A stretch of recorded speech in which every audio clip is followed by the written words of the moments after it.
Hello, everyone. Welcome to the Heritage Foundation. I'm Andrew Parks, the Assistant Director of Lectures and Seminars. Thank you for joining us today in the Lewis Lehrman Auditorium. I just wanted to remind everyone attending in person to silence their cell phones and encourage anyone watching online or on C-SPAN to email questions to speaker@heritage.org. Hosting today's program is Niall Gardner. He is the director of the Margaret Thatcher Center for Freedom and the Bernard and Barbara Lomas Fellow here at the Heritage Foundation. Niall? Thanks very much, Andrew, and good morning. Welcome to the Heritage Foundation. It's my pleasure to introduce Steve Hilton, the host of the popular Fox News show The Next Revolution, which broadcasts from the West Coast every Sunday night. I think I'm supposed to say number one on Sunday night. Absolutely. Definitely number one on Sunday nights, Steve. And Steve was the director of strategy for former Prime Minister David Cameron and one of the most influential British Conservative political advisors of the last decade. Since moving to the United States in 2012, he has taught at Stanford University and founded a political technology startup with the mission of fighting big money in politics and putting power in people's hands. He is the author of More Human, Designing a World Where People Come First, a UK Sunday Times bestseller in 2015. Steve studied politics, philosophy, and economics at New College, Oxford University. He has been a prominent supporter of Britain's exit from the European Union, and I've had the pleasure of speaking alongside him on a number of Brexit panels. His latest book is Positive Populism, Revolutionary Ideas to Rebuild Economic Security, Family, and Community in America. Please join me in welcoming Steve Hilton. Thank you very much, Niall. Thank you all for coming along. Thanks for watching, wherever you are. It's a great pleasure and an honor to be here. And Niall, as you mentioned, I think the first time we met in person was the Brexit discussion that we had. I think it was a few months before. Yeah, just before the actual vote. That's right, and it was just very exciting to be talking about that with the knowledge that it really might happen, and it was just a very exciting moment. And it's wonderful to see you again, and thank you, as I said, for asking me along today. I'd like to talk about populism, and I'm going to get into some details in a moment, but I just wanted to set out really why I've written this book, Positive Populism. And the main thing I wanted to achieve with it is to try and define it a little bit, because we hear this word populism. It's been thrown around a lot in the last few years, and it's been attached to all sorts of political phenomena all over the place, actually starting with Brexit. That really was the first moment when, in the recent incarnation of populism, people really started talking about it as a force. And then, of course, the election of Donald Trump, but the Bernie Sanders campaign as well. And now we're seeing the label applied throughout Europe with various political contests subverting perhaps the old order as it's often described. So this word populism is out there, and some people think it's positive and some people think it's negative. And what I really wanted to do was to give it a bit of coherence and to focus really not just on what it's against. I think what is probably clear to a lot of people is what populism is against.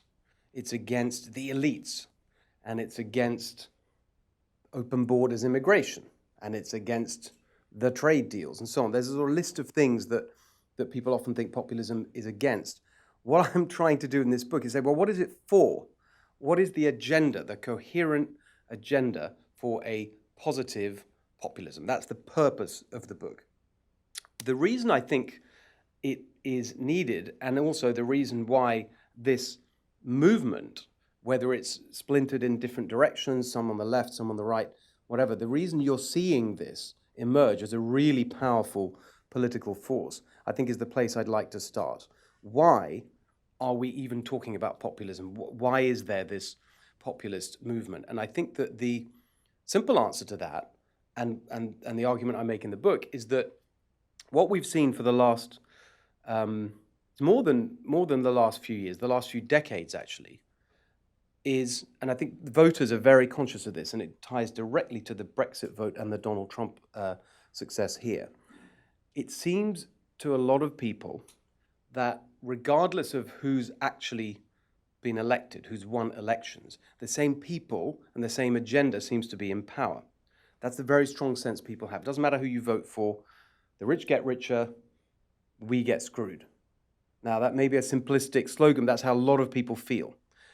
I would argue there's a lot of truth to that, because if you look at the continuity in the UK, for example, from the Thatcher government to the Blair administration to the Cameron government, of course, there are policy differences, but there's a common agenda in 4 key respects. And I think that also applies here in the US when you look at the continuity from Reagan to Clinton, Bush and Obama. And that ties in with some of the data around this. And one of the most fascinating, I think, in fact, I put it right at the beginning of the book, is that when you look at one key element of this populist resentment-fueled populism, let's call it that, it's the sense of inequality and particularly income inequality. And if you look at wage stagnation, again, a term that we hear described a lot, that's not just a phenomenon of the last few years since the Great Recession. If you look at the 80% or so of non-supervisory workers in America, non-management, non-supervisory workers, looking to the labor board statistics, basically, up to 2016, wages had been flat or falling since 1972, 44 years of flat or falling wages for roughly 80%, in real terms, roughly 80% of American workers. That's a staggering fact. And so it ties in with the period when you've seen a continuity of policy. And the 4 key elements of this shared agenda, as I would describe it, between Republicans and Democrats, between Labour and Conservative in the UK, there are 4 key elements to it that I talk about in the book. One is, and it's really, it's not so much a policy similarity, it's an enthusiasm for 4 things that have shaped the modern world. One is globalization, another is automation, a third is centralization of government, taking power from local and state government here in the US and putting it in the hands of the federal government, same kind of pattern in the UK. Also centralization, by the way, in the economy, as you've seen corporations getting bigger and bigger, giant businesses emerging, squeezing out competition, oligopolistic markets in industry after industry. And then the 4th element is immigration, a sense of uncontrolled immigration. Those 4 things, globalization, automation, centralization, immigration, I think they're the key characteristics of a shared agenda, a shared ideology, I describe it as, which I call elitism. Why do I call it elitism? Because it's very clear that the people at the top, roughly, not the famous 1%, but roughly the 20% or so, have done incredibly well over these years that this agenda has been pursued. We have done incredibly well. Incomes have gone up, property prices, look at the booming urban centers of the knowledge economy. It's been a real success for some people, but actually for working people, the 80% or so, it hasn't. Jobs gone away, income's gone down, communities ripped apart as the employers move out, family breakdown, the whole set of things. And I think all of that together has given rise to this populist sentiment.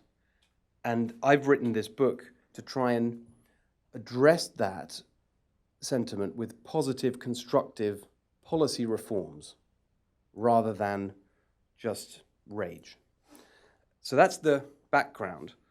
The characteristics of positive populism, as I set them out in my book, first of all, that to me it's something very pragmatic. It's about solving problems. I think that was one of the great appeals, frankly, of Donald Trump in the 2016 campaign. He came across as a non-ideological politician. I'm just a business guy who's going to solve problems. Now, you can argue about whether or not that's been done, but that approach, I think, really resonated with people. I think that's part of the populist approach, which is we're not driven by ideology. We're driven by helping working people, working families improve their lives, and we're looking for practical solutions. And that's very much the spirit of this book. More specifically, when I think of positive populism, I really think of, well, this practical, pragmatic, non-ideological approach, who is it trying to help? It's not trying to help everyone. It's actually trying to help the people who have been hurt the most by this elitist ideology that's been in operation for the last 40 years or so. So I see it as being pro-worker, pro-family, and pro-community. And those, I think, are the key elements of the agenda. What I'd love to do now is, having talked generally about it, just to get the conversation going, and I won't go on for too long. I'd love your responses and questions and arguments and challenges, I hope. Just to give you a couple of examples from the book. The book is really an ideas book. It's got some personal stories about how I came to these views and my work in government and starting businesses and moving to California, my background in Hungary, my parents are Hungarian, and so on. So there's a lot of personal background to it. But really, above all, it's an ideas book. There are, in fact, 27 specific ideas in this book to address the problems I've outlined. They're not fully worked out policies. That's why I call them ideas. They're really to start a conversation. Because I think turning around these long-term trends, income inequality and wage stagnation and family breakdown and community disempowerment, all the things I've talked about, corruption in government, which is a big part of it, it's going to take a long time because it's taken a long time to get to where we are. So these are ideas to start a conversation. I just want to pick out four and quickly sketch them out to give you a flavor of what I'm talking about. And these four ideas are in four of the key policy areas that we all think about a lot in our different ways, in our different worlds, on education, health, welfare, and family. Pretty central topics. I just want to start with schools. What's a positive populist have to say about schools? Well, the first principle of this populist approach that I'm setting out is that this concentration of power that I talked about earlier is one of the defining characteristics of the elitist age. That power's been taken away from individuals and communities and centralized in the hands of big businesses and bureaucracies and so on. People don't have control over the things that matter to them, and that was a key factor, I think, in the Brexit vote. So people power, putting power in people's hands is a key theme throughout this book. That's very relevant to the school idea that I'm going to talk to you about. The other factor is the way that social mobility has completely stalled in America. If you look at the data, that story of people being able to rise up the income scale through education and so on, that's really a story of the past. And so what we've got to do is rethink our approach to schools and education and training, all the things that the ladder of opportunity, because it's just not working. And it will get worse and worse because of the nature of the change in the labor market and the kind of skills that people will need to succeed, the fact that jobs are going to be much more temporary and so on. And the kind of skills that people need to learn are just going to change dramatically.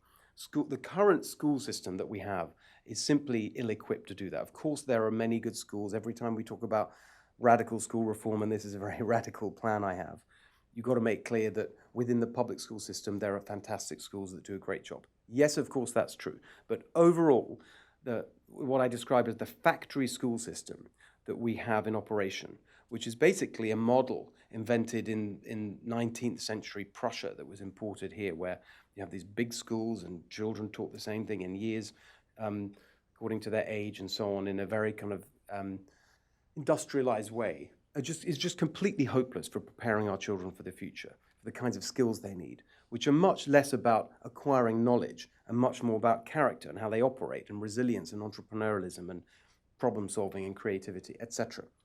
So I think above all, we need innovation into our school system, people setting up new schools that experiment with different ways of teaching children these skills. And so what I propose in this, and at the moment we have that a little bit, you have some innovation, for example, through charter schools and so on, and in the private sector, near where I live in Silicon Valley, and there's a huge array of incredibly exciting new models of education being developed, but they're mostly in the private sector for the rich. I want that kind of experience for everyone. And the way to get there, I think, is what I describe as total school choice, not just a few extra options for parents alongside the bulk of the public school system, but completely removing government from the operation and the delivery of education, a total open market in schools where You have basically a voucher system that enables any parent to go to any school. That in turn will inspire entrepreneurs and social entrepreneurs and companies and groups of parents to set up schools that will deliver this innovative education that suits children much more precisely. So total school choice, that is the first idea. And it connects absolutely with what I was talking about in terms of putting power in people's hands. The second idea I wanted to mention actually applies that exact same model to healthcare.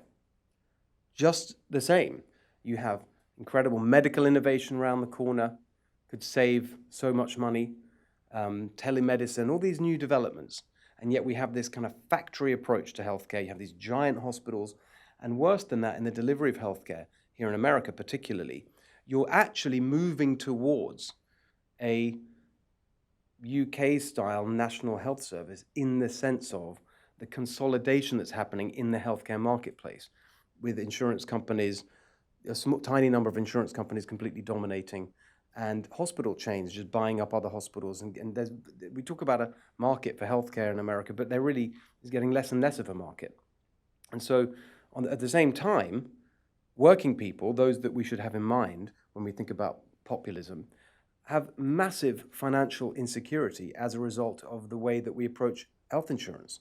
And I think there, too much of an ideological approach has been taken, where there's been this notion that you can't have anything resembling government-run healthcare, and therefore we can't even think about insurance and so on in the single-payer direction that would give people that kind of peace of mind that I think is so important, because we don't want state-run healthcare. No, we don't want state-run healthcare, but I think the problem is that we lump together two very distinct parts of the health policy debate.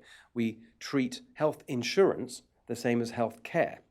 Of course, it's true that people want choice in health care, and it's going to lead to innovation if we can have choice and markets operating, just as in any other sector.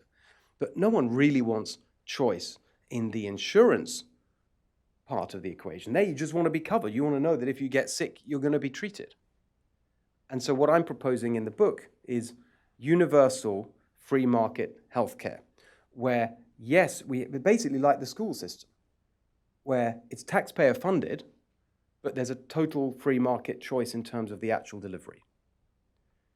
Combining, I think, in an interestingly non-ideological way, some elements of the left populist argument, single payer, and some elements of a free market approach. The third idea I wanted to talk about was relating to this topic of incomes and low wages and inequality. One of the things that I think should outrage conservatives more than it does is the way in which a key phrase that conservative politicians use over and over again about how they're for hardworking people who do the right thing and so on. The fact is that for many, many millions of those hardworking Americans who work full-time, very tough jobs, they can't live on what they earn. As a result, we have a giant welfare bureaucracy to top up their pay. This is what the working poor. I'm not talking about people who are out of the labor force. I'm talking about the millions who are actually working, but also receive government welfare top-ups in one form or another, whether that's the earned income tax credit. I know a lot of people are a big fan of that, but it's still welfare, or food stamps, whatever it may be. Taxpayer top-ups because people can't live on what they earn. Now, I think conservatives should be outraged about that. What that really is a taxpayer subsidy to the employers. They pay their workers at a level that the workers can't live on, so the taxpayer tops it up. That's crazy. Now, the left populist approach, we've actually seen that in the last week, where Bernie Sanders and Ro Khanna, I think, have introduced a bill focusing on this point. And what they say is, Amazon, to take an example, they pay their workers at a level that they can't live on. Their pay gets topped up by the taxpayer to the tune of whatever it is, $150 million, let's say. I can't remember the figures. So let's tax them that amount. let's tax them the amount of the subsidy. That's the kind of left populist approach. My approach in the book is a different one, which I call the business-friendly living wage, which is to say, let's require all employers to pay their employees the living wage wherever they are. Of course, that varies depending on housing costs and transportation. It's worked out. We can look there. There are organizations that work it out for each area. Pay the living wage, but in order to make that affordable for businesses, so they don't have to actually do something counterproductive, which is, bring in the robots to do the job of the more expensive workers and lead to unemployment. In order to make it affordable for business, let's cut their taxes by the equivalent amount. Payroll taxes or corporate taxes, whatever we can think of. So you basically reduce the tax burden on business so they can pay their workers more. In the process, you eliminate the whole need for that government welfare bureaucracy that's basically cycling money around the system with all this endless cost and bureaucracy. What's actually happening is that government is taking money from companies in the form of various taxes and then handing it back to their workers in the form of these welfare top-ups. That is ridiculous. Let's just get rid of it so that the relationship is simply between the worker and the employer, the business-friendly living wage. And then finally, I wanted to mention one other idea of the 27 in this book, which is about family, which I would consider to be the single most important policy area of all. It's the area that I worked on most when I was working in 10 Downing Street. And I think, and I argue in the book, it's the foundational issue. Because if we can achieve something which is incredibly simple to say, but actually very, very hard to achieve in practice, which is that every child should be raised in a stable, loving home. If we can just achieve that, so many of the social and economic problems that give rise to government intervention and regulation and taxpayer-funded services would just simply disappear. Now, lots of work has been done, great work, much of it coming from this place, about family breakdown and the incentives in various government systems that perhaps encourage parents to raise children without being together. I don't want to make the whole argument about marriage. I suspect that we all agree with it. The evidence is in, as they say, in relation to climate, the science is in. It's very clear that it's better for children's opportunities and outcomes if they're raised in a home with two parents. It's very clear that marriage is a very strong commitment device that makes it more likely that parents stay together. This is not about that. This is not about moralizing or preaching. This is about something very practical, which is if you look at the data about when families break down, you find something really interesting, which is the peak moment for families with children to break up is within the first year of the first child being born. There's a very human, practical, pragmatic reason for that, which is it's a very tough and stressful time, as anyone who's a parent will know. You don't get any sleep, you're arguing, it's a nightmare for a lot of people, and particularly for people without the resources and the family connections to help out. And what we see, again, thinking about this in a practical, non-ideological, non-preachy way, is that there are real interventions that can help parents through that difficult time and make it much more likely that they stay together, which is overwhelmingly in the interests of them, their children, and society as a whole. And one example of that is actually a program that was, the whole approach was pioneered in the UK, the health visitor service that was actually over 100 years old. But they're really brilliant. One of the best evaluated social policy interventions ever in the history of the world, actually, is the Nurse Family Partnerships Program, which was created in Colorado, I think, in the late 70s. What all these interventions are basically about is home visiting, is trained professionals, usually nurses, going into the home of parents with a young child and just helping them with the practical and emotional questions that they have.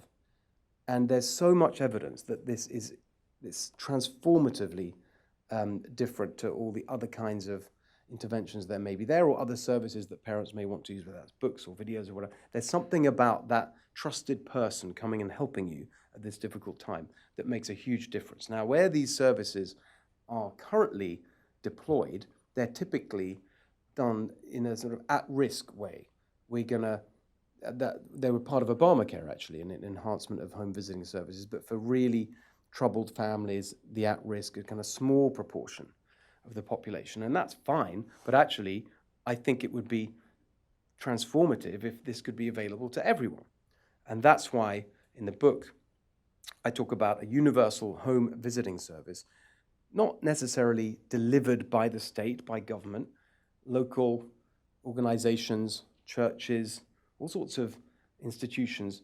It's similarly to the approach in relation to health and education.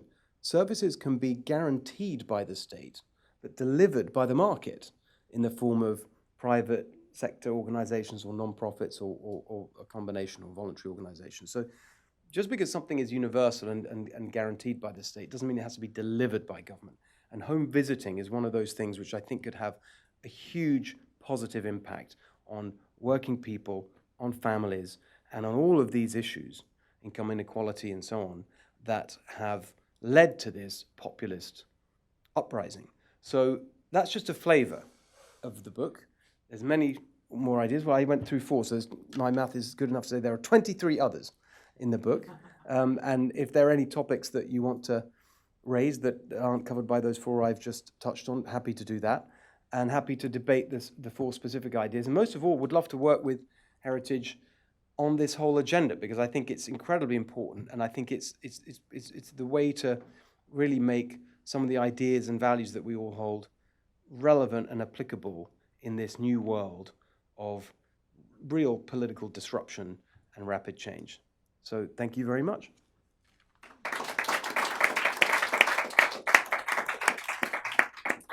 Thank you very much, Steve, for a terrific summary of your book, and I think it's going to spark a lot of debate here in Washington, and we're delighted to be part of that here. And before I open the floor to questions from the audience, just an opening question for you, Steve, on Brexit, Yes. and also based upon your many years of experience working in Downing Street in the British government. The Prime Minister's Chequers proposal has been very controversial in Britain. It's split the Conservative Party. There's talk now of a potential leadership challenge to Theresa May from the Brexiteer side of the Conservative Party. President Trump, when he went to London in July, was critical of the Chequers proposal, saying that it could potentially threaten the possibility of a US-UK free trade agreement. He later backtracked on those comments, but it was a very significant intervention by US president. Could you give us your thoughts on the Chequers proposal and what this means for Brexit, but also what this means for the Prime Minister as well? Thank So you. Delighted to do that. Short summary in terms of the verdict from the president. He was right and she was wrong, and he should have stuck with his first answer. Let me go back a little bit to the campaign, and then the immediate aftermath, and then catch up where we are. In the Brexit campaign, which we've been, by the way, I've lived in America and out in California for 6.5 years, so very much feel as if this is our home. But I did go back to the UK, as Niall mentioned, to campaign for Brexit. And in that campaign, there was a real coherent and consistent view put forward by the leaders of it, if you like, on the Conservative Party side, specifically myself, Michael Gove, and Boris Johnson. And we all made the argument for an open, outward-looking, pro-enterprise powerhouse of an approach where we're free of the shackles of the EU, the UK is open to the world and true to its buccaneering, enterprising roots. That was the sort of theme and the feel of the kind of Brexit that we all argued for. Then you have Theresa May, through various reasons, taking over, who was opposed to Brexit. She campaigned against it. And that set the tone for the whole process since then. And it seems to me as if what's been going on in the UK is that the political leadership and definitely the bureaucratic apparatus sees Brexit not as an opportunity to be seized and exploited, but as a problem to be mitigated and handled somehow. This disaster has to somehow be handled, and we've got to make the best of the bad job. That's the attitude. So I remember early on when that attitude seemed to be taking hold, making an argument. Actually, I wrote a piece in the Sunday Times where the discussion at that time was about hard Brexit or soft Brexit. Hard Brexit was the clean break, let's just get out, don't worry about any kind of transitional arrangements and deals with the EU, let's just leave. Versus the soft Brexit was like make it less of a sudden break. And I said, that's not the point. I made the argument then, of course it needs to be a hard Brexit, because anything other than hard Brexit is not actually leaving.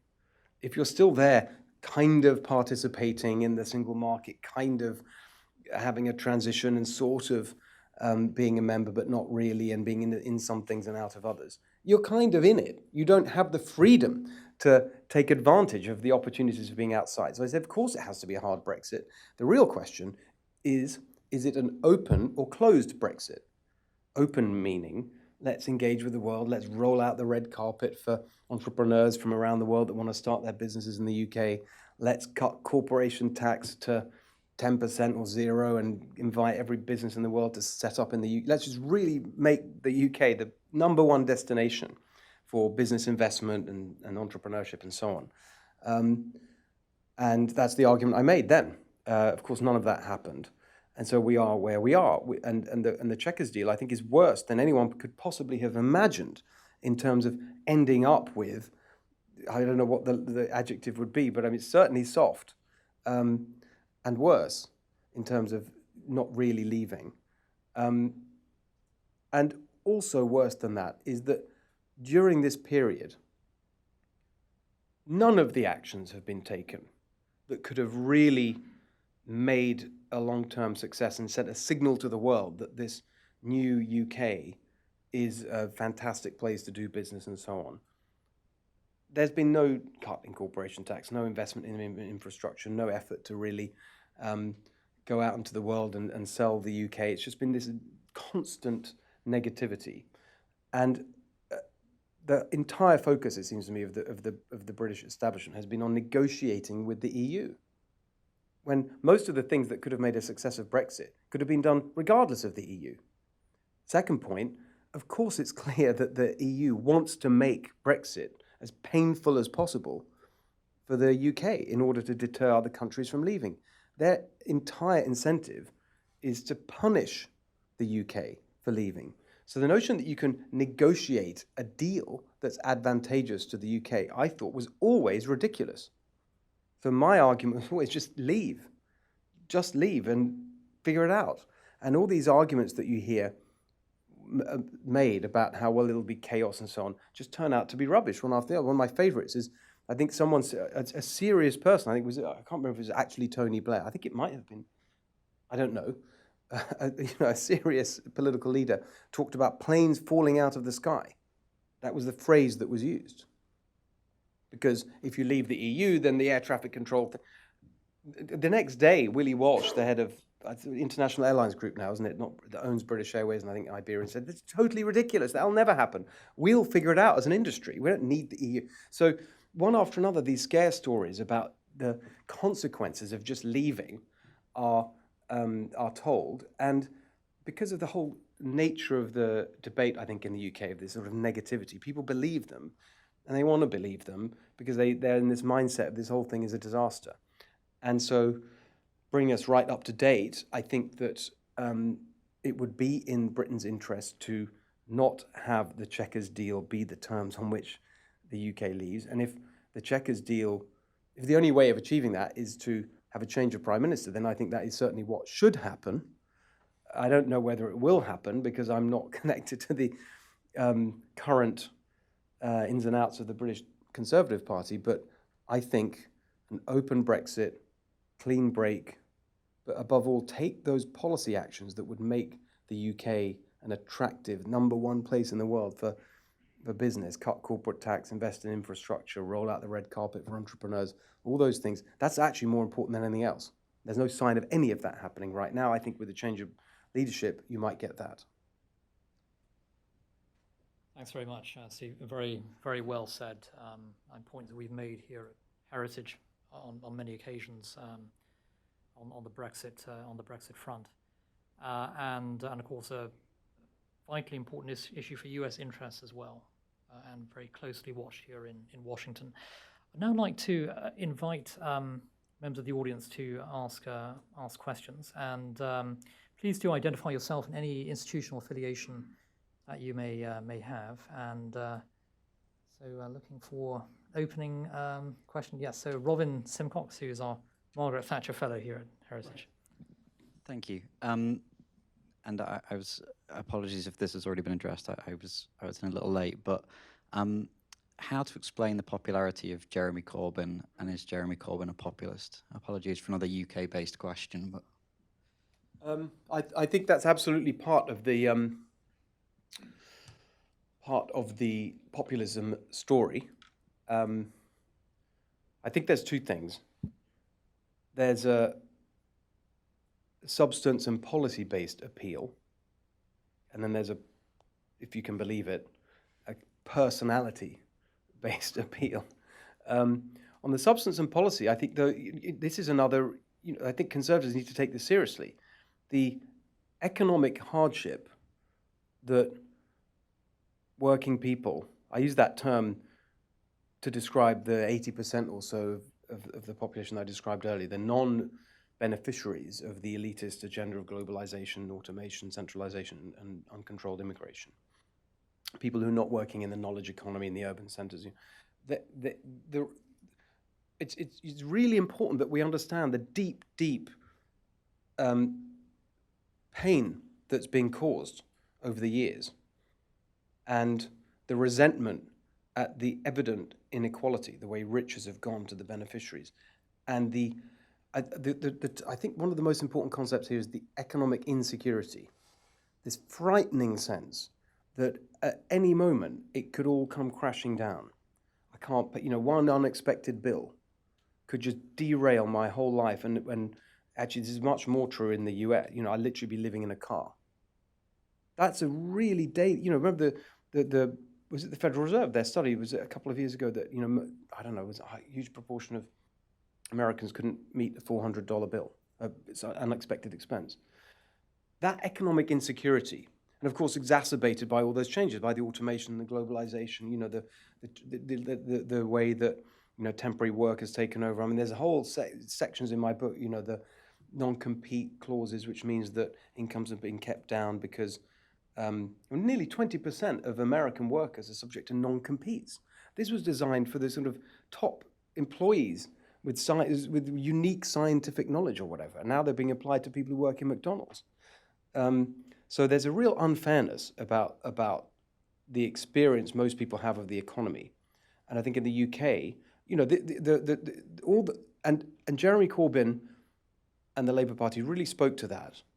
The 0 hours contracts, a huge issue where people just, they're treated like not in a really inhuman way by employers. And yeah, that's good for them, but for the people, it's like, well, I don't know if I'm going to have work. It's this insecurity and unfairness that I think plagues so many people. He really spoke to that. And yes, you can say, well, that's left-wing socialism, whatever, but that's what people, they haven't had. We may like to think about the Thatcher Revolution, the Reagan Revolution, conservative ideas, lifting working people, and yes, some of that happened, but it's certainly not true today.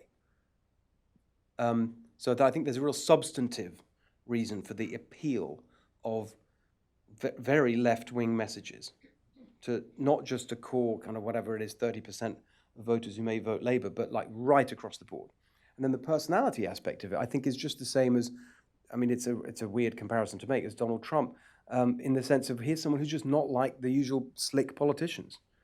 We like the fact that he looks a mess, and stumbles and does these weird things and rolls his eyes in interviews and just seems authentic. Seems like he's saying what he thinks, and we're sick of all these people who just sound the same and look the same and say the same platitudes. So I really understand that appeal. The other side, conservatives need to get that. Otherwise, and don't get me wrong, I think many of those left populist policies would be deeply damaging and actually end up hurting working people. But we've got to understand the appeal of them, and this is really what I'm trying to do with the book, and develop our own response that is, I wouldn't call it conservative because feels a little ideological, but certainly pro-market. I think that's a really big characteristic of my ideas. They're pro-market. We need maybe that's a better phrase, kind of pro-market populism. But real market, sorry, I'm now drifting off, but another really big theme in my book is antitrust and competition. I mean, so many industries are now non-competitive. They're just stitched up by a couple of giant companies. That's not conservative. We need a pro-market argument for much greater competition. Sorry, I'll stop there. Thanks, Steve. And Ryan Bourne. Thank you, Steve. And thank you for all the work that you did on the Brexit vote as well. I was one of the 8 founding members of Economists for Brexit, so it was fun being on the same side of you in that campaign. I just want to push back a little bit, perhaps, on the living wage idea, something that I argued a lot with some of your former bosses about in the UK too. So I'll ask a simple principle question, then perhaps outline a different approach. Why is it the responsibility of companies to compensate employees for their rents and fuel bills as opposed to pay them for the value of the work that they undertake for the business? And wouldn't it be better as a first step, a kind of first do no harm principle applied, to actually look at undoing some of the genuine negative effects of vested interests in terms of housing and zoning laws that drive up the cost of housing, childcare regulations which drive up the cost of childcare, food protectionism that drives up grocery bills? Wouldn't it be better as an approach for government to actually undo all of these damaging policies that drive up costs, rather than lamenting that companies don't pay people enough to meet those costs? Yeah, that's a great question, and I agree with nearly all of what you said. In fact, in another part of the book, I talk about another one of the ideas is about housing. I think we'd be very much in sympathy there, where I think I call it green-brown zoning. I was trying to think of a name. It's the old sort of policy wonking. We're trying to think of a name for everything. Green-brown zoning, which is basically to say every piece of land should either be marked for development or nature, and if it's development, that's it. That's the only, you build what you want. There's no, you get rid of all controls and just leave it to individual communities to decide. There's a really interesting model that we did actually implement in the UK government that worked very well, which is neighbourhood planning, neighbourhood zoning, where actually turns out if you give neighbourhoods control over what gets built in their area, they don't behave like NIMBYs. They're NIMBYs when they feel like it's being imposed on them by some external bureaucracy they have no real control over. Anyway, I don't want to digress into housing, but I totally agree with you about housing and those other cost points. I would say, in relation to the cost of living aspect, yes, we should do that, but those often structural reforms are going to take a long time to bear fruit. And in the meantime, you've got this is why I keep coming back to the sort of pragmatic approach. In the meantime, while we're waiting for all that to happen, if it ever does, you've got people who are really hurting. And you've got this welfare bureaucracy that we should hate. And the other principle I would articulate back to you is, if you work full time, you should be able to live on what you earn. Now, you can say, I don't agree with that principle, but I do. I mean, it's just a disagreement. I don't think we're going to settle it just by intellectual inquiry. I just think it's an assertion. It's clearly an assertion, and I think it's one that kind of rings true for most people. And so it's a kind of, well, what's worse? Is it that employers should make sure that their workers can live on what they earn, bearing in mind, yes, we do want to reduce the cost of living in all the ways you mentioned, or have the government do it through this bureaucracy, which I think makes people dependent? And that's the other bit of this that I don't like, which is that the relationship between employee and employer feels like it can be a fair and reasonable relationship.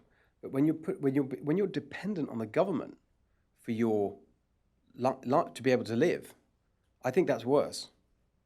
That's really why I got to this position. I think it's worse to have. It's not my proposal isn't ideal either. I agree with that, but I think it's better than the alternative where you have millions of people dependent on the state, even though they're working full time.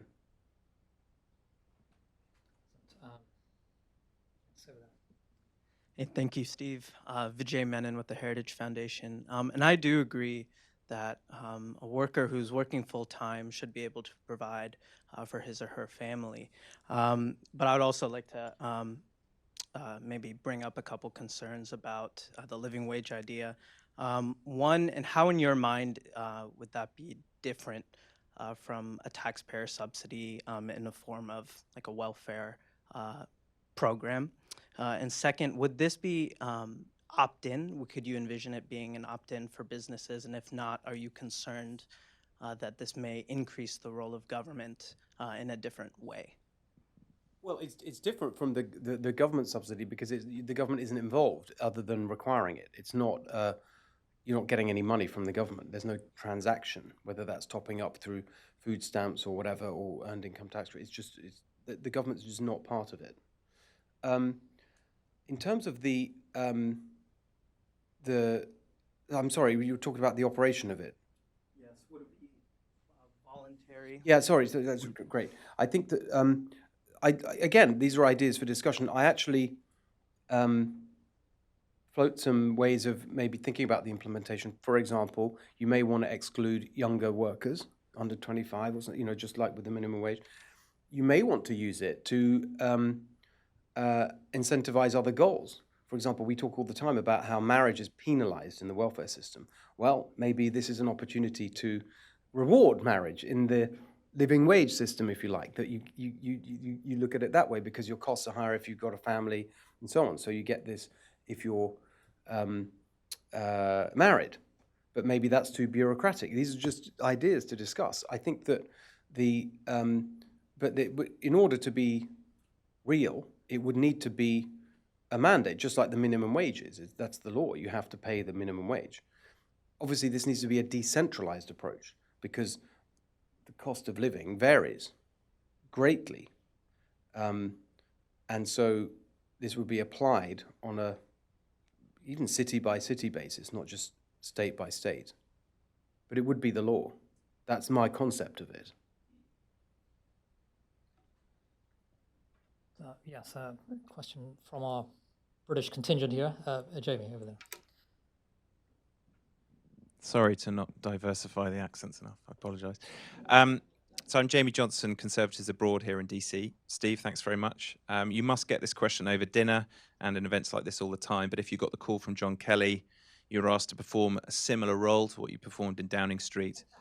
What would be your 3-point strategy for the president in the coming years to execute his first term, but also to line him up for the second? Execution of the strategy is a different conversation, but I'm thinking about your ideas. If you, yeah, that's a great question. I think that I'm not sure I'll get to a coherent list of 3. I need a bit more time on that. But I do think that one of the most important things that he seemed to convey was, I'm not going to be like the other politicians. I'm going to shake things up and do things differently. And one of the things that would really demonstrate that was true is a clear delivery of promises.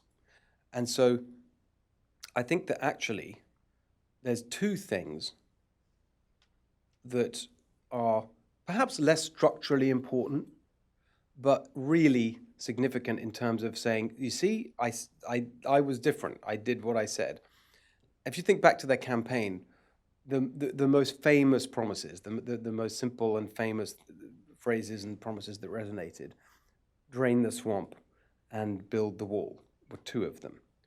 And I think that there's actually something more important I'll get to. I'm sort of getting them out of the way, and I'm going to focus on what I think is the most important. I think that just delivering those two things. One is easier than the other. One is, not easier, but build the wall is very straightforward in that sense. Like, I think that whatever we may think of it, it just needs to be done. And I've always been a supporter of it. I think it's a very practical and sensible thing to do in terms of controlling immigration. So get it done. I cannot understand why it's so difficult to get it done. I truly don't. The argument about Congress funding it, I don't understand. There's the federal government that spends so much money on other things. I just don't understand why that can't be done immediately. Drain the swamp, I think, was resonant because everyone understands how deep the corruption is. It's true that, and I've talked about this on my show, when they actually had a list of drain the swamp pledges about lobbyists and so on, and there's about 4 or 5 things on there, and 3 of the 5, I think, have technically been done. But I think anyone in Washington, you talk to anyone in Washington, has the culture changed, no, not really. I mean, in my book, I've got a number of ideas for how you really start to attack the corruption. For example, banning conflict donors. In other words, making it impossible, requiring legislators to recuse themselves from any legislative activity that relates to the interests of any of their donors. Now, the minute you even say that, the response is, well, why would I give the money if I didn't get, if it wasn't relevant? Why would I be on that committee if I couldn't raise money from the relevant businesses? That's how it works. But it's total corruption.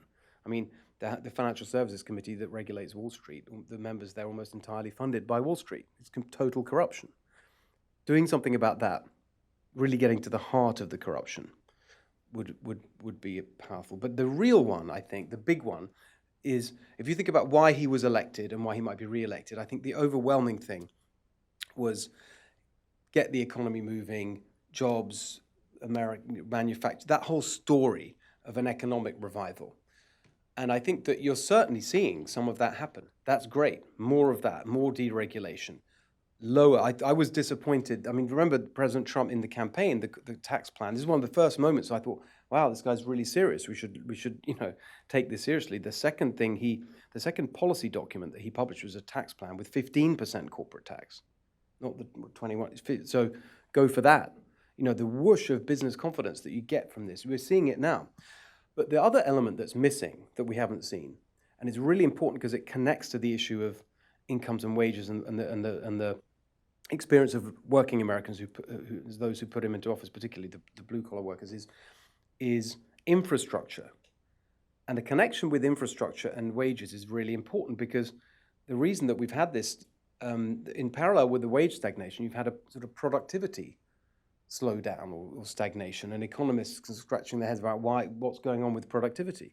And one of the factors in productivity is investment and infrastructure, because if the workers are more productive, you pay them more.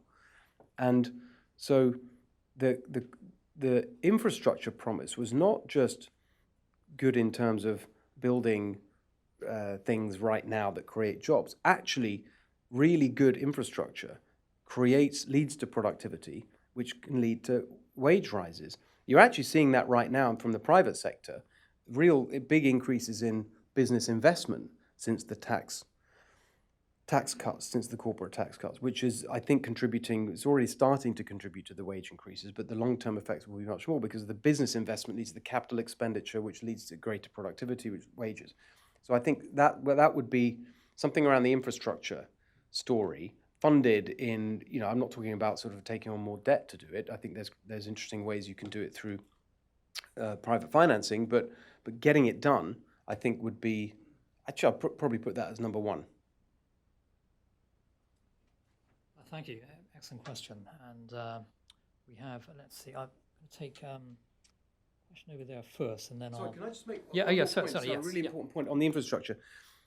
I was really upset that they didn't do that first, because one of the things and I think the whole presidency could have gone a very different direction, because that was, interestingly, one of the areas where you had political agreement, Democrats and Republicans. Now, probably disagreement about how you finance it. Sure, the Democrats, more taxes, fine, but you can come to some kind of agreement. I remember talking to John Delaney, who I think was the first, he's running for president, one of the first to declare on the Democrat side, and he had a really smart idea about how to finance the infrastructure through corporate tax cuts and so on, and the offshore money and etc. So you could get creative agreement between Democrats and Republicans on this infrastructure point. And and of course, it hasn't turned out like that, and we've got this incredibly divisive politics right now. The infrastructure thing could be a way of bringing people together and just getting that sense of national purpose and unity back. Thank you. Yes, yeah, please go ahead. Yeah. Thanks, Steve, for your presentation today and the 4 pillars. The one that I'm particularly interested in is the family. So my name is Dr. Chapman, Lynn Chapman. I'm a recent transplant here to the DMV area from Jacksonville, Florida. And as I came aboard the area, I just noticed there is a vast difference, as you already mentioned, of income disparities between communities. I live in the Arlington, Crystal City community, and as I drive through areas such as the DC area, and I'm not talking about the good part of DC, I really see some of the issues that our country is facing. And someone has said, or coined this phrase before, so goes the family, we can say so goes the nation. And so going the nation, we can almost say that some of the issues that we see in our country today, whether it be from poverty, income, crime, is directly correlated to issues that we have with the family. My question then becomes, or to you, is I'm looking at, and you mentioned one point that every child should have a stable home. And wouldn't that be a beautiful thing if every child had a stable home? Yeah. My particular question is now, if you look in our community across the nation, there's a vast amount of kids in the foster care system. I'm 100% for reunification of children with their families, but I have a fundamental issue with when we reunify and we have parents who are not equipped, but the government mandates that at some point or sometime we have to give these kids back to those families, whether they are broken or not. And I'm not talking the kids, but the family, the parents. Some of your thoughts and ideas on fixing that issue. Great. I mean, I could talk all day about it. It is the number one issue. I completely agree with everything you've said. As I say, I spent a lot of time working on it. And in fact, I'm just at the beginning of the process of launching a new business in this exact area, in the exact area you're talking about. And I talk about it a bit in the book. And again, it's something that when you first hear about it, conservatives might think, oh, no, I don't like this. This is nanny state. This is not what we should all be about. And it's a term, even as I'm about to say it, I know it's really off-putting. I understand that, okay? But just bear with me, which is parenting education. So I spent a lot of time working on these issues in the government, as I mentioned. I set up a number of programs, one called the Troubled Families Program, Troubled Families Unit, which was all about really, really very hands-on intervention for the small number, about 150,000 families in the UK who were just totally going off the rails, where total dysfunction that you wouldn't believe. I spent time visiting. It's so shocking. Remember, by the way, when we did an audit of these families, one of the interesting things, most with single-parent families, and I remember one of the things that just took me aback was when you get the average number of children in these families was 5. Just so chaotic, and just unbelievable. I don't want to go into the details. It's actually very upsetting. So we actually started to do something about it. By the way, all these families on the receiving end of multiple interventions by government, and that's the problem. They have totally disconnected. They have about 16 different bits of government poking at them and coming in, and there's a social worker and the health worker and the this and the that, and no one takes responsibility, and no one really is focused on actually helping that family turn their lives around. And so our approach was to take that all away and have one dedicated family worker per family who would literally go there every day, like, get them out of bed, then get up in the morning and just do all that stuff. So this was the really dysfunctional. So that was a very aggressive government program. Now you say, oh, well, that's the nanny state. Yes, for this particular group, that's exactly what they need, is a nanny. So I would totally defend that. More broadly, parents right across the scale, I put myself in that category because I went along to see, as part of the policy research, I spent a lot of time in parenting classes. And typically, parenting classes are required of parents when their children go off the rails. Obviously, the courts may impose it, like, there's your teenagers got in trouble, they're going to have some juvenile punishment, and you, the parent, are going to go to a parenting class because you've done a bad job. They're seen as a punishment. When you actually go to them, which I've spent many, many hours in them all over the place, a really consistent thing emerges, which is that the parents say, it's almost the same words they use, which is, I was dragged, maybe this is an English expression, I was dragged kicking and screaming here, didn't want to come, but almost from the first moment, if I'd have had this 7 years ago, my life would have been completely different. There's a real value to it, actually. And the value is not so much in the instruction. It's typically the ones that work are in group settings. And yes, there's a coach who gives tips about how to get the baby to sleep, how to get your teenager to get off their screens, how to install discipline in the household, how to enforce bedtimes, all the things that you are part of a stable, loving household. So there is practical instruction.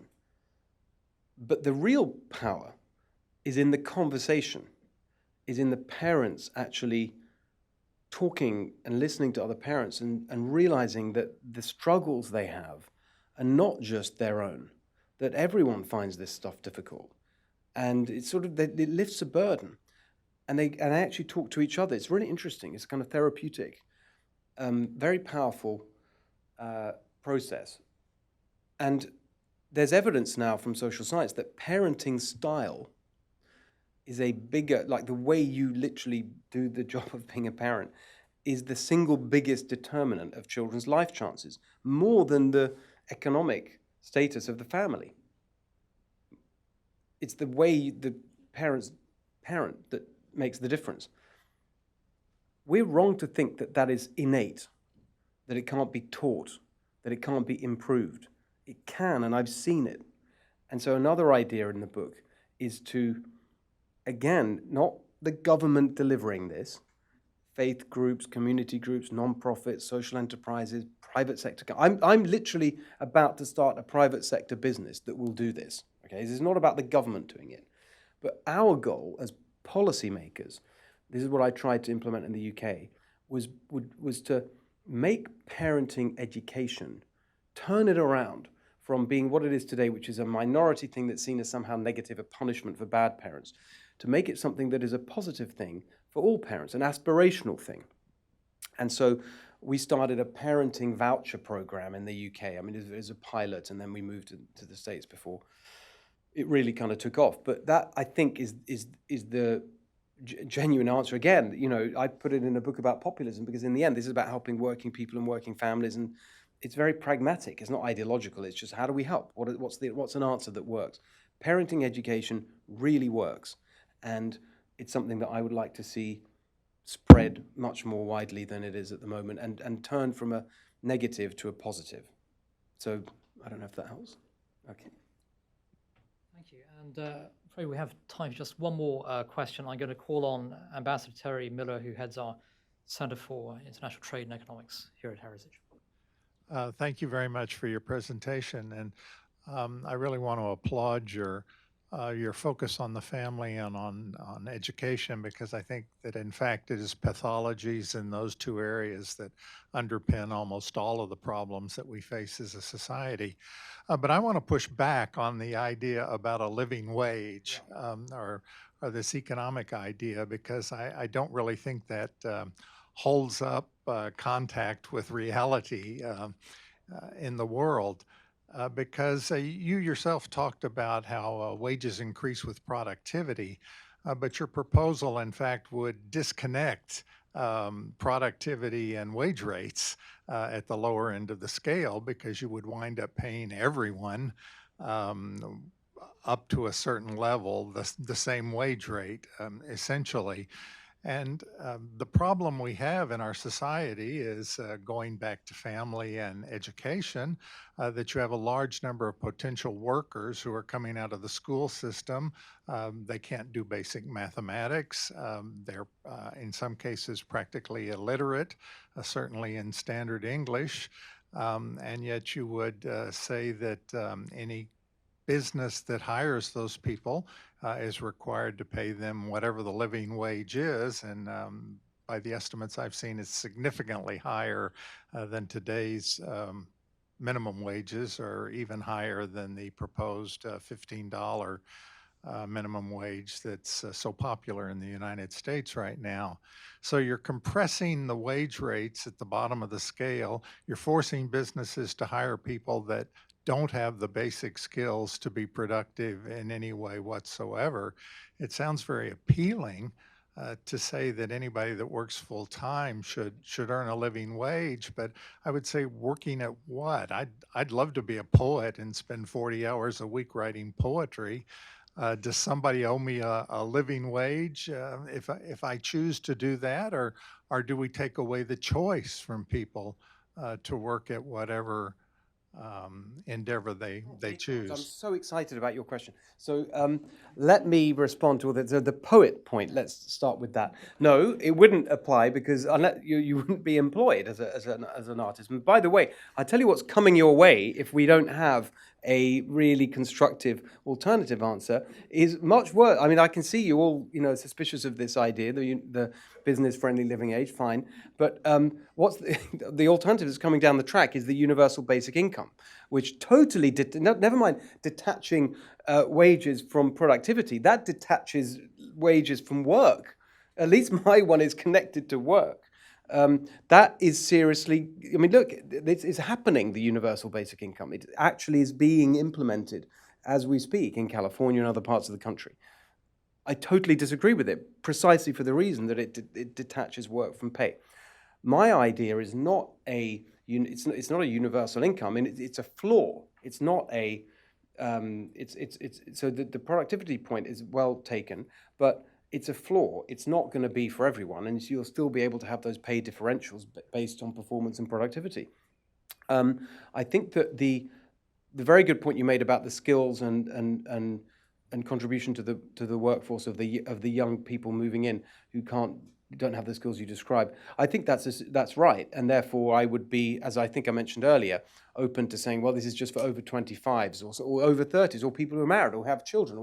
I think there's all sorts of ways of making it less, not have those disincentive effects. But one thing I'd say is, I mean, can anyone get, there is a major employer in this country right now. I mean, you're right, it's much higher, the living wage, than even, we talk about $15 minimum wage. And the living wage typically is, you talk about $20 an hour, that kind of level or more.